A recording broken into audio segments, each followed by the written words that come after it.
Selamat sore teman-teman Sud Media. Kayaknya saya nih bukan yang pertama kali ya ke sini ya. Jadi ketemu lagi kita. Senang banget bisa diundang lagi dan sebetulnya temanya nih sangat menarik gitu ya. Aku setuju banget sama yang tadi disebutkan sama Mbak Ruth di depan. Jadi ini adalah kita mau ngomongin soal tantangan kesehatan gitu ya. Ceritanya nih yang dihadapi oleh kita-kita ini nih, yang ceritanya kaumnya katanya masih muda. Katanya masih muda. Gitu ya. Tadi juga benar banget yang disampaikan Mbak Ruth bahwa kita kebanyakan duduk di depan layar komputer gitu ya berjam-jam. Mungkin posenya ada yang gimana, kita nggak tahu gitu ya, cuma nanti coba kita bahas ya. Dan tentunya mungkin saya nggak akan terlalu lama-lama di masalah ya. Ngapain lama-lama di masalah, mendingan kita akan fokus ke solusinya. Seperti biasa teman-teman, kalau misalkan dengerin Health Talk saya, sebenarnya nggak usah didengerin semuanya, cukup dengerin yang teman-teman rasa menarik atau pas lagi, wah klik nih, relate gitu ya dalam kehidupan sehari-hari. Oke, kita mulai. Jadi seperti biasa gitu ya, kalau misalkan saya juga mulai, kita bedah dulu masalah di Indonesia tuh apa sih, masalah kesehatan di Indonesia. Dan juga ini sebenarnya saya sempat tanya ke tim saya gitu ya, mungkin sempat ditanyakan juga ke teman-teman Sud Media, kenapa sih nge-request tema ini? Terus kita akan lihat studi kasusnya gitu ya. Jadi nanti saya akan share gitu sebuah kasus, kebetulan cukup viral sih ya kalau dalam dunia hidup atau apa dunia wellness. Terus apa yang bisa kita lakukan supaya kita tetap sehat, sama yang terakhir nanti adalah take home message ya.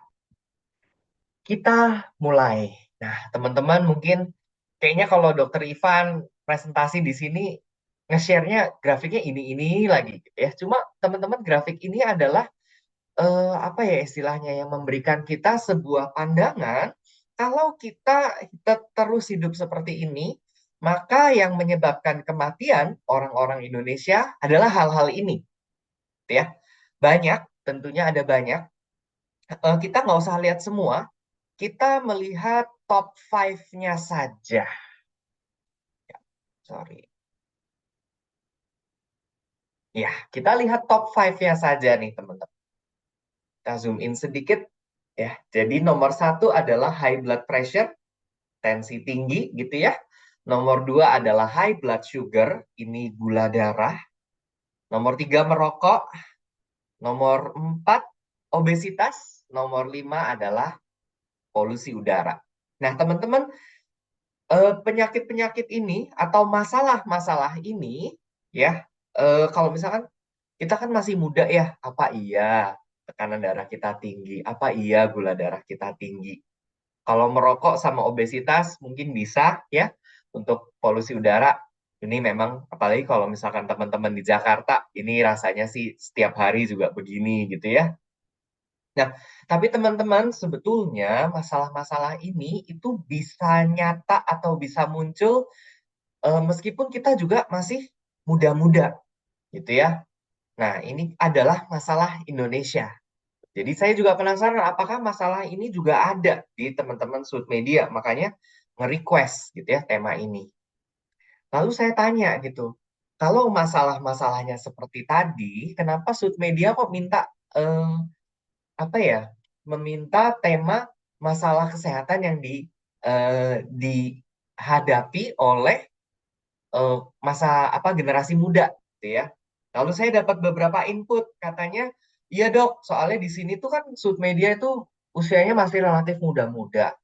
Terus mulai muncul tuh dok istilah kayak remaja jompo, apa tuh remaja jompo gitu ya. Mungkin kalau saya iseng-iseng gitu ya, ini mungkin kayak masih muda tapi udah susah gerak gitu ya. Masih muda tapi kok jalan jauh udah capek. Masih muda gitu ya, tapi kok udah pegel-pegel. Nah, dan juga kalau misalkan teman-teman walaupun masih muda saja, teman-teman udah ada banyak keluhan seperti ini, nanti ke depannya bagaimana gitu ya. Oke, jadi itu ya teman-teman. Jadi kita ketika kita masih muda gitu ya, banyak sekali masalah-masalah baik dari segi kehidupan kita yang tentunya akan berefek ke dalam kesehatan kita. Cerita sedikit gitu ya, misalkan saya pun juga karena ini kan saya juga kerja di Good Doctor, saya juga banyak kerjaan di manajerial. Jadi ya saya juga merasakan tuh namanya kerja kalau lagi kerja ya melihat laptop gitu ya kadang-kadang mungkin berjam-jam duduk gitu ya, bungkuk dan mungkin aktivitas fisik kita kurang gitu. Dan juga saya juga berpikir, wah kalau misalkan saya hidup begini terus, nggak ada perubahan apapun, apa yang bisa terjadi pada saya? Nah, sebetulnya kalau saya rasa di Health Talk sebelum-sebelumnya saya juga harusnya udah sering ya bawakan mengenai gaya hidup sehat. Dan juga teman-teman mungkin dalam sesi yang hari ini saya mau bawakan sedikit yang berbeda. Karena nanti jawabannya saya akan sedikit tekankan di aktivitas fisik kita. Nah, teman-teman, saya masuk ke studi kasus gitu ya. Eh, oke, ini saya bawakan ke layar laptop teman-teman ada sebuah gambar. Ada yang tahu nggak kira-kira ini gambar apa? Ada yang tahu? Atau ada yang pernah ngebaca gitu ya? Misalkan teman-teman kalau udah aktif di berolahraga, pernah lihat gambar ini nggak? Ada? Kalau nggak ada, nggak apa-apa. Oke, saya jelaskan ya. Thank you Pak Fahri. Bone density. Ya.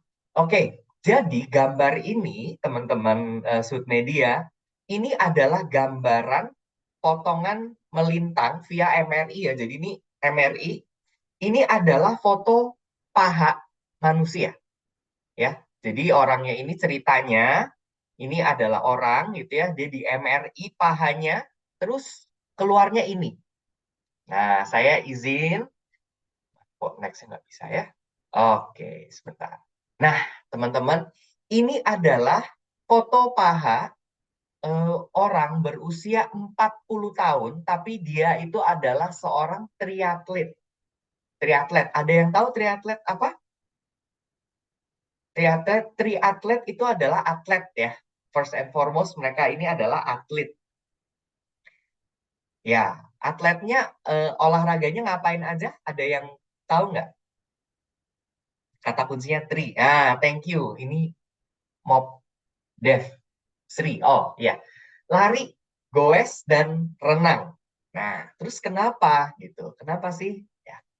Nah, next slide-nya lebih menarik. Jadi, kalau misalkan kita melihat potongan paha atlet gitu ya, kita tahu oke lah atlet mah banyak otot gitu ya. Nah, ini teman-teman isinya.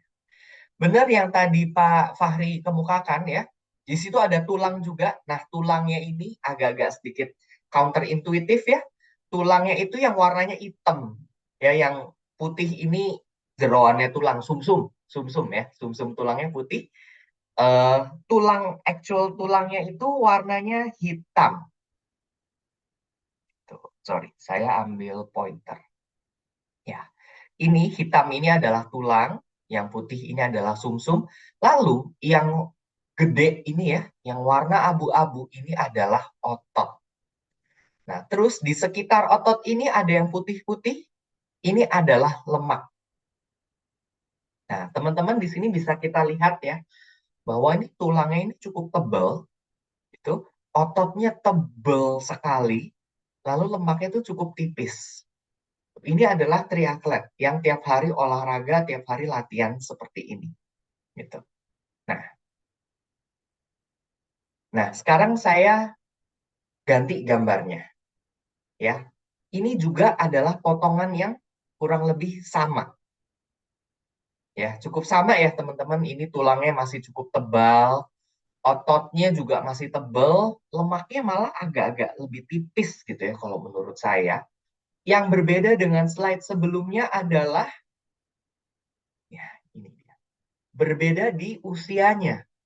Umur 74 tahun, ya, dia ini seorang atlet yang mungkin masih aktif beraktivitas fisik ya. Lihat, ini masih tebal sekali ototnya. Nah, oke, kembali lagi saya tekankan. Ini adalah atlet. Nah, sekarang kita ganti gambarnya. Ada yang tahu ini apa? Mungkin yang ya sama sih ya gambarnya sama. Mungkin lebih tepatnya apa ya istilahnya? ini kan gambarnya berbeda ya. Populasi juga pasti berbeda. Nah, teman-teman, ini adalah potongan paha dari orang berusia 74 tahun. Sama nih usianya, tapi dia kata kuncinya adalah sedentary. Sedentary ini artinya aktivitas fisiknya kurang ya. Jadi maksudnya dia relatively nggak terlalu beraktivitas fisik. Kita bisa lihat teman-teman, kalau di sini itu yang putih ya, yang tadi saya bilang putih adalah jaringan lemak ya. Lemaknya itu tebal sekali ya, nyaris ya banyak sekali ya. Lalu yang hitam-hitam ini atau yang abu-abu ini adalah otot. Nah, teman-teman kalau misalkan teman-teman hobi apa ya makan steak gitu ya, kan steak zaman sekarang, oh iya ini marbling, marbling. Nah, teman-teman di sini juga mirip gitu ya, karena kalau teman-teman perhatikan di antara serat-serat ototnya itu ada putih-putih juga nih ya. Nah, ini marbling gitu ya. Ya, ini adalah lemak juga. Jadi lemaknya masuk sampai ke sela-sela otot. Ya, sela-sela ya sela-sela otot gitu ya. Nah, ini yang terjadi kalau misalkan teman-teman hidupnya tidak aktif. Dan ini terutama juga pasti prosesnya dari masa muda. Dari muda kebiasaan nggak aktif, kemudian nanti ya begitu sudah berusia atau sudah lanjut usia, ya masa ototnya berkurang, masa lemaknya semakin meningkat. Oke, sekarang kita bandingkan. Ya, sorry, ini yang tadi ya, ada lemak di sela-sela otot gitu ya.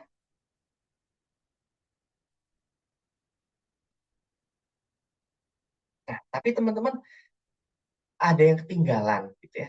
Coba lihat tulangnya juga. Nah, kalau tulangnya ini sumsumnya lebih tebal gitu ya dibandingkan tadi ya, lingkaran hitamnya itu ya. Jadi tulangnya nggak setebal itu. Sehingga ini kalau bangunan ya kerangkanya kurang kuat ya. Oke. Nah, kalau misalkan tadi ya yang berusia 40 tulangnya kan masih tebal gitu ya. Agak berbeda nih. Nah, sekarang teman-teman fokus saya tuh adalah sebenarnya kalau misalkan kita tidak menjaga kesehatan kita dari sekarang ini, atau misalkan kita tidak bisa mengidentifikasi masalah kesehatan yang kita hadapi saat ini, ya, nanti saat kita umur 70, mau yang mana nih? Terus juga saya pikir teman-teman kalau misalkan udah usia 70, gitu ya, udah 70 plus, mau ngapain sih, gitu ya. Mungkin ada teman-teman yang berpikiran, oh saya mau lari-lari, mau gendong cucu. Tuh. Atau misalkan mau main-main sama cucu. Ada yang mau jalan-jalan keliling dunia. Ada yang mau pamer gitu ya. Saya belakangan ini kalau ngikutin berita olahraga ada gitu ya lansia yang masih ikut maraton gitu ya kayak masih posting gitu ya kayak bragging rights gitu atau ya flexing lah ya istilahnya. Atau misalkan eh, sekedar mau hidup normal ya hidup normal ini apalah terserah maksudnya ya kalau mau jalan-jalan ke mall masih bisa gitu ya mau makan apapun masih bebas gitu eh ya jadi teman-teman kalau teman-teman kira-kira maunya ini semua nah sekarang kita lihat kira-kira lansia mana yang masih bisa melakukan ini semua apakah yang sedentary atau yang tadi yang triathlete ya. Sehingga teman-teman, kita langsung aja nih, gitu ya. Udah tahu dok, gitu ya. Saya harus, ya mungkin susah juga ya kalau mau jadi kayak triathlete ini. Tapi apa sih yang harus kita lakukan ya? Dan saya yakin teman-teman udah familiar gitu ya. Lagi-lagi segitiga ini lagi ya. Teman-teman tidur yang cukup, makan yang bergizi, sama olahraga. Tuh ya. Terus ini kan cerita lama ya olahraga 150 menit per hari. Makan ya udah makan, tidur yang cukup ya udah. Terus selesai gitu kan. Nah, ini juga sebetulnya merupakan masalah ya yang teman-teman harus hadapi gitu. bahwa kita tahu masalah kita adalah oke, saya kurang olahraga. Oke, makanan saya biasanya agak ngaco gitu ya, atau oke, tekanan saya lagi banyak, saya tidurnya kacau gitu. Kita tahu itu semua, tetapi kita sulit untuk melakukannya dengan alasan apapun itu. Ya, biasanya kan yang terjadi seperti itu. Nah, saya harap nih, ini belum selesai ya teman-teman. Jadi sebetulnya yang saya harapkan dengan paparan kasus dan juga ini kan ceritanya saya terus mengingatkan teman-teman semua gitu ya. Semoga yang kita bicarakan hari ini itu bisa kita lakukan gitu ya. Atau misalkan tips-tipsnya apa sih gitu ya. Nah, teman-teman, ya memang mau nggak mau kita pasti harus ngomongin nutrisi. Kalau misalkan teman-teman ingat tadi penyebab kematian orang-orang Indonesia. Salah satunya adalah obesitas. Gitu ya. Saya di sini untuk webinar apa untuk Health Talk kali ini kita nggak ada survei BMI lagi, gitu ya. Saya harap teman-teman bisa ngukur sendiri atau silahkan cek kalkulator online, gitu ya. Cek aja BMI saya berapa. Gampang sekali, cuma tinggal ingat berat badan sama tinggi badan, gitu ya. Teman-teman udah bisa cek BMI. Kalau hasilnya obesitas, maka yang nomor satu paling penting adalah kontrol makanan. Ya, kontrol makanan di sini adalah teman-teman coba deh perhatikan makanan kita yang mengandung lemak itu berapa banyak. Nah, di sini biasanya kembali lagi di goreng-gorengan yang jadi masalah ya. Orang kita memang suka sekali goreng-gorengan. Saya pun juga suka goreng-gorengan. Masalah nggak? Ya, cukup masalah. Tetapi yang penting teman-teman, kembali lagi kalau ngelihat grafik ini, ada yang banyak adalah sayur ya, serat sayur dan buah-buahan. Mau makan gorengan ya udah, tapi jangan lupa sayur dan buah-buahannya. Lalu coba kurangin junk food. Nah, ini juga sebenarnya kalau misalkan teman-teman kita mau mulai dengan kontrol makanan, ada nggak yang langkah mudah gitu ya? Ini teman-teman, saran dari saya, perhatikan label makanan. Saya lagi nggak ada snack lagi di sini ya. Ya, ya. Jadi teman-teman boleh coba perhatikan label makanan gitu ya. Sorry, ini saya ya, aduh ini nggak kelihatan. Nah, ini teman-teman ya. Coba teman-teman kalau misalkan konsumsi snack, coba deh dibaca. Itu kan nggak sulit gitu ya. Saya rasa coba dibaca-baca. Isinya apa sih? Tuh. Nah, teman-teman kembali lagi saya tekankan ya. Coba kita mulai baca fakta nutrisi ini. Nah, biasanya yang bikin kaget itu adalah dari minuman kemasan. Nah, minuman kemasan ini kenapa saya bawa-bawa lagi? Apa dosanya? Gitu ya.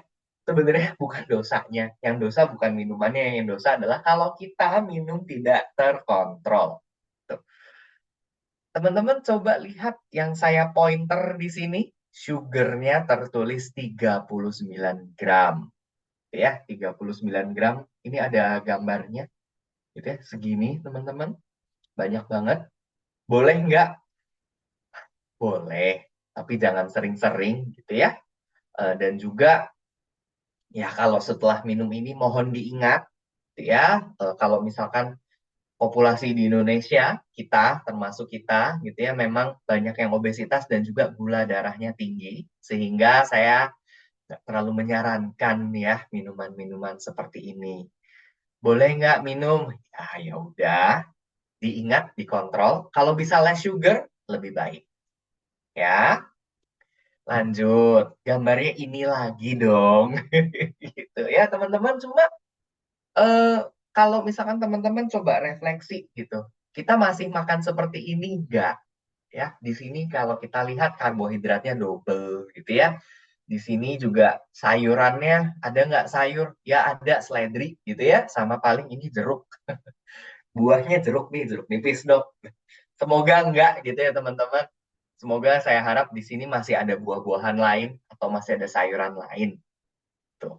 Kembali lagi saya bawakan lagi kopi, boleh nggak ngopi? Boleh, gitu ya. Cuma perhatikan gulanya.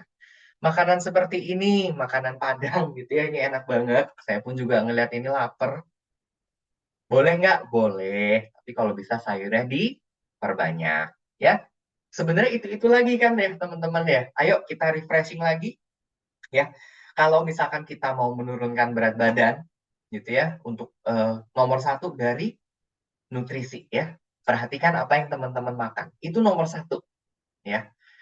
Jadi kontrol nutrisi itu, jadi banyakin sayur, banyakin buah-buahan. Kurangin konsumsi gula juga. Nah, buat teman-teman yang mau menurunkan berat badan juga, ya, ini adalah kunci pertamanya. Nah, kunci keduanya adalah aktivitas fisik. Tapi bukan berarti ini tidak penting ya, bukan berarti ini nomor dua. Karena buat semuanya, apalagi kalau kita melihat paparan kasus tadi, sebenarnya aktivitas fisik ini juga berpengaruh terhadap teman-teman. Ya, kalau misalkan saya ketika membawakan tema ini saya dapat input gitu katanya ada yang banyak yang pegel-pegel. Mungkin masalahnya utamanya adalah karena aktivitas fisiknya kurang. Nah, teman-teman aktivitas fisik lagi-lagi saya bawakan ya 150 menit dalam 1 minggu. Cukup mudah gitu ya. Ini boleh dicicil setidaknya 30 menit per hari gitu ya. Paling ini lunas dalam 5 hari. Aktivitas fisik ini juga bukan artinya teman-teman harus lari kencang, enggak teman-teman. Ini artinya teman-teman simply bergerak. Jadi jalan pagi itu termasuk ya. Jalan pagi itu termasuk. Kemarin saya cerita sedikit, kemarin Good Doctor kita baru ada sebuah event yang cukup besar gitu ya, namanya Health Tech Summit. Itu seru sekali eventnya.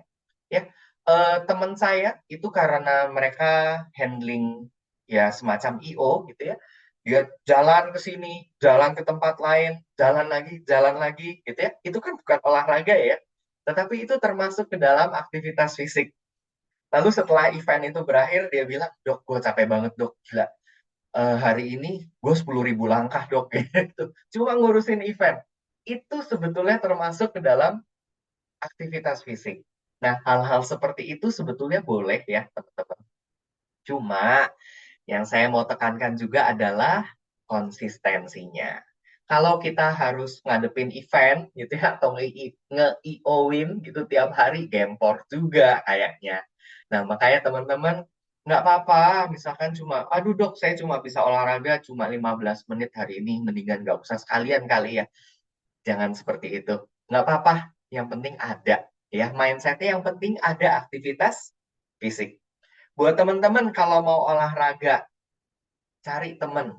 Ya, buat yang cewek-cewek nih biasanya ya, kalau saya soalnya ikut mama saya gitu, mama saya tuh rutin jalan pagi karena ada grup ibu-ibu juga. Jadi sambil jalan gitu ya, sambil ngegosip, ngerumpi, itu nggak apa-apa, itu fun sekali buat dia.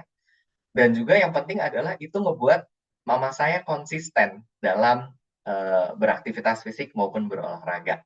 Buat teman-teman yang cowok-cowok mau flexing gitu ya, weh, konsisten nih ya, konsisten lari itu boleh banget. Jangan pakai joki Strava, teman-teman. Ya, itu boleh banget ya, cari teman untuk eh, supaya teman-teman bisa aktivitas fisik. Nah, ini juga salah satu kunci aktivitas fisik, bergerak sebanyak mungkin. Tadi saya sudah cerita tentang teman saya yang dia ketika dia jadi IO, dia jalan ke sana kemari sampai 10.000 langkah. Oke, itu dalam sebuah event. Kalau dalam sehari-hari gimana, dok? Ini yang paling mudah yang saya temukan. Saya nggak tahu nih teman-teman Sud Media kantornya di mana.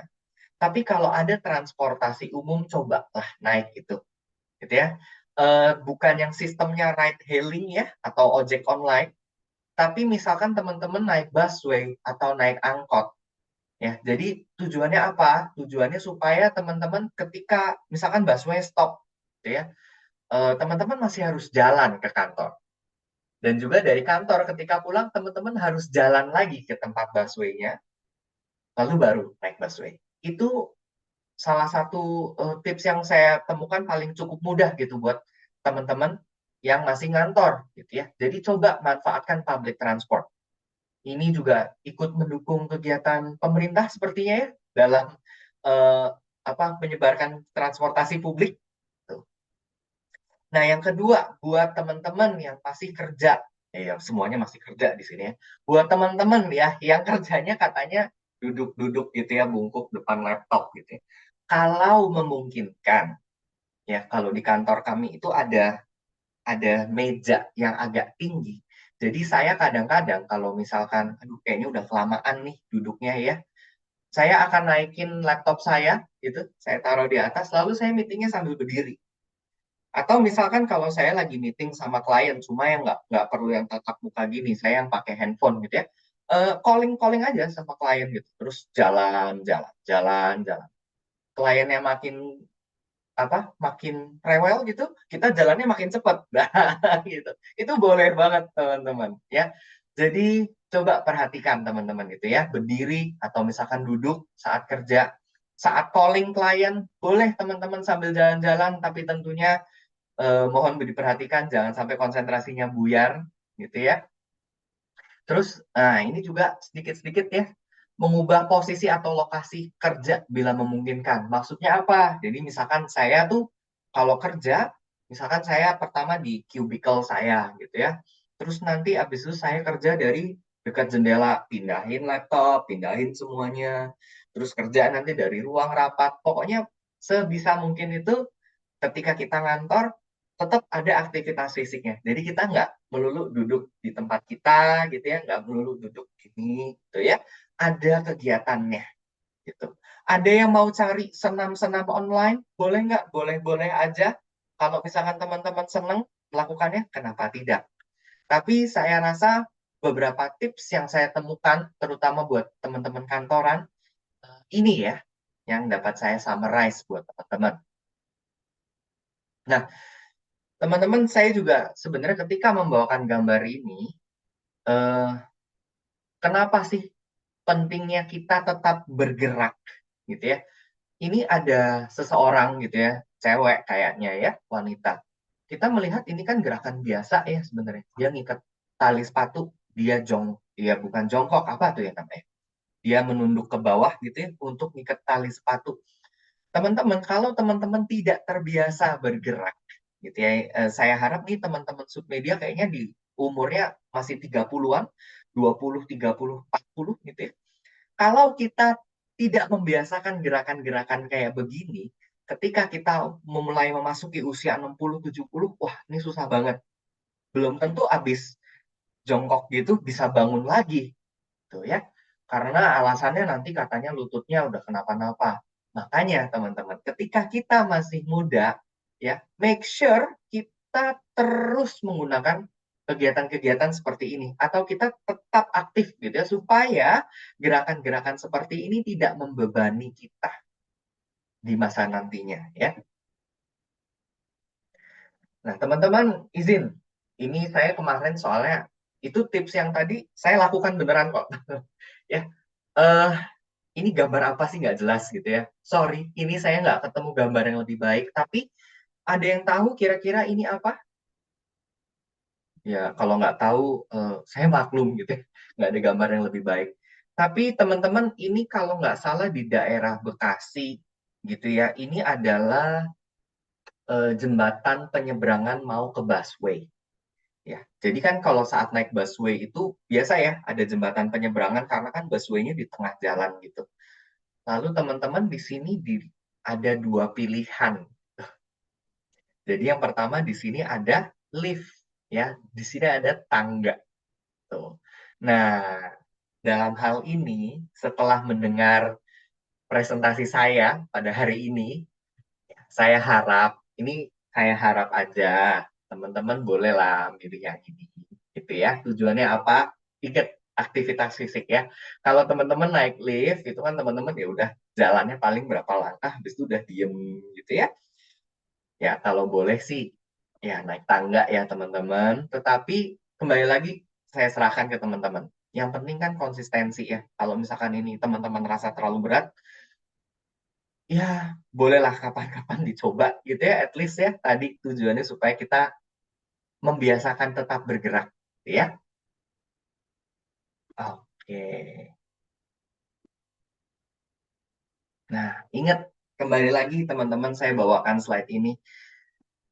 Betul, banyak masalah-masalah kita gitu ya. Tapi saya pengen ngingetin atau setidaknya pada hari ini saya mau membawakan sebuah contoh kasus yang real gitu ya. Di sini ada sebuah kasus gitu kalau misalkan teman-teman kita nggak biasa gerak atau kita tidak biasa hidup sehat gitu ya. Nanti kita ketuanya mau jadi apa gitu ya? Mau seperti ini, mau supaya otot-otot kita banyak marblingnya. Saya harap tidak gitu ya. Makanya kita harus tetap membiasakan gerak ya. Kita harus memaksa bukan memaksa lah. Seenggaknya kita terus membiasakan diri kita gerak. Kenapa? Ingat teman-teman ya, mimpi-mimpi teman-teman saat nanti sudah lanjut usia tuh maunya ngapain. Ini sih mimpi saya kurang lebih ya. Tapi teman-teman feel free to add gitu ya. Maksudnya mimpinya mau apa. Oke, ini sudah di bagian akhir. Saya mungkin nggak perlu terlalu lama gitu ya teman-teman. Sebagai terakhir gitu, saya perlu mengingatkan bahwa penyakit kronis itu terus meningkat. Ya, penyakit kronis seperti tadi ya, tensi tinggi, gula darah tinggi, obesitas. Nah, kita hidup umur kita memang lebih panjang ya. Harapan hidup kita memang meningkat. Tapi buat apa kita hidup lama-lama tapi kitanya sakit-sakitan? Ya, jadi yang kita mau apa? Hidupnya udah panjang, hidupnya umurnya panjang, tapi kualitas hidupnya juga tetap baik. Nah, salah satu cara untuk menjaga kualitas hidup tetap baik itu adalah dengan tetap aktif.